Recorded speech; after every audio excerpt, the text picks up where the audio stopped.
उज्जैन प्रचार थमने के बाद अब गुरुवार को मतदान दल अपनी सामग्री लेकर मतदान केंद्रों पर पहुंचेंगे। इससे पहले उज्जैन कलेक्टर कुमार पुरुषोत्तम और एसपी सचिन शर्मा ने मीडिया से जानकारी साझा की। कलेक्टर ने बताया कि जिले में कुल 1824 मतदान केंद्र बनाए गए हैं, जिसमें आदर्श मतदान केंद्र कुल 68 होंगे। खास बात ये कि 464 मतदान केंद्रों का जिम्मा सिर्फ महिला को दिया गया है। जिले में 15,32,989 मतदाता मतदान कर प्रदेश सरकार बनाने में अपनी भूमिका निभाएंगे।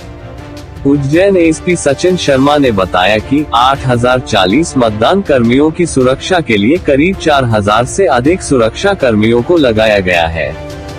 241 क्रिटिकल मतदान केंद्रों को चिन्हित किया गया है। 1091 पर वेबकास्टिंग के माध्यम से प्रसारण भी होगा। मतदान के लिए 185 सेक्टर ऑफिसरों को लगाया गया है। 80+ और दिव्यांगों को मिलकर कुल 1723 लोग मतदान कर चुके हैं। कॉन्फ्रेंस लेकर सब व्यवस्था बताई गई थी, किस तरह की चुनावी व्यवस्थाएं रहेंगी, क्या कुछ पूरा निर्वाचन किया जाएगा? देखिए, उज्जैन जिले में कुल 1824 मतदान केंद्र हैं 7 विधानसभाओं में और 3 सहायक मतदान केंद्र हैं। इसका मतलब 1827 मतदान केंद्र हैं। इन पे चुनाव संपन्न कराने की सारी व्यवस्थाएं कर ली गई हैं। कुल 8,000 कर्मचारी सिर्फ चुनाव दल के रूप में नियोजित किए गए हैं। क्रिटिकल मतदान केंद्रों की पहचान हुई है। पर्याप्त फोर्सेज लगे हैं। इसके अतिरिक्त माइक्रो ऑब्जर्वर नियुक्त किए गए हैं। साथ ही साथ वेबकास्टिंग हो रही है, उनकी लाइव स्ट्रीमिंग होगी। सुरक्षा के पुख्ता इंतजाम है। कल सामग्री वितरण इंजीनियरिंग कॉलेज से होगा और हम लोगों ने मतदान कर्मियों की सुविधा के लिए तय किया है कि कोई क्यू सिस्टम नहीं होगा। सारे मतदान कर्मी अपने अपने नियत मतदान केंद्र हेतु नियत टेबल पे आके बैठेंगे। टेबल पे उनको सारी सामग्री प्रदान की जाएगी। इसका आशा है कि हमने 1827 टेबल लगाए हैं, तो सारे मतदान कर्मी अपने अपने मतदान केंद्र जो सुबह उनको मालूम पड़ेगा, अभी उनको सिर्फ विधानसभा मालूम है। नियम यह है कि उनको मतदान केंद्र सुबह बताना है कल।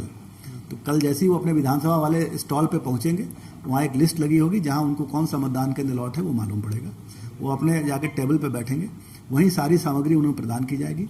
सामग्री को चेक करेंगे, उसका बस में बैठ के वो अपने मतदान केंद्रों के लिए रवाना होंगे। तो क्रिटिकल और वल्नरेबल मतदान केंद्र, उन पर किस तरह की व्यवस्था और क्या सुरक्षा व्यवस्था? क्रिटिकल के बारे में चुनाव आयोग के निर्देश हैं कि वहाँ जहाँ पे CAPF उपलब्ध ना हो, पैरामिलिट्री फोर्स, वहाँ या सशस्त्र बल ना हो, वहाँ कम से कम उसके अतिरिक्त माइक्रो ऑब्जर्वर लगाया जाए, वेबकास्टिंग की जाए।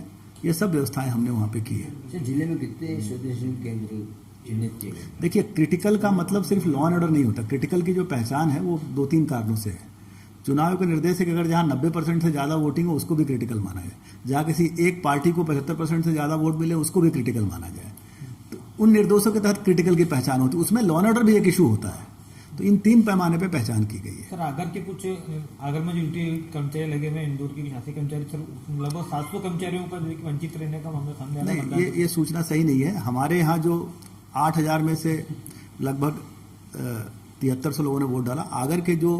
आगर जिन उज्जैन के कर्मचारियों की ड्यूटी लगी है उन सभी को फॉर्म 12 दिए गए।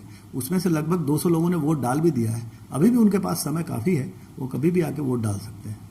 सर, जो